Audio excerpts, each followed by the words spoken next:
Hi guys, ganito lang pala kadaling i-link ang ating PayPal account sa ating GCash wallet. Open lang natin ang ating GCash. Pag na-open na yan, sa ibaba ng screen, makikita ang profile. Click lang ang profile and then make sure na naka-fully verified ang inyong mga GCash.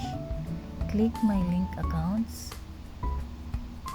and then dito pipiliin natin ang PayPal. And then, i-click natin ang link account.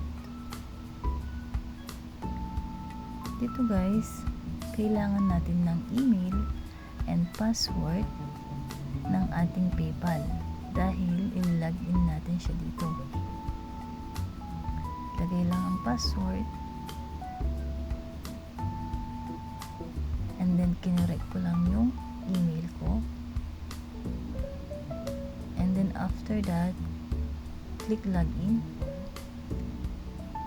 and then lalabas ang security challenge. Dito i-check lang ang box na I am human. Connect your PayPal account to GCash. Basahin lang ito guys and then i-scroll down nyo lang siya. Pagkatapos nyo siyang basahin, click lang ang agree and connect.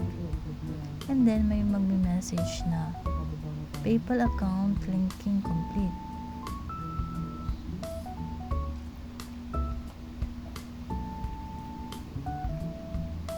And then guys, okay na siya. Ayan. And then back lang natin siya. Balik lang tayo sa ating profile. Dito guys, titignan lang natin kung talagang nakalink na nga ang PayPal. Kung colored na yung PayPal mo dito sa GCash, it means okay na siya. Ganun lang siya kadali guys. Thank you for watching.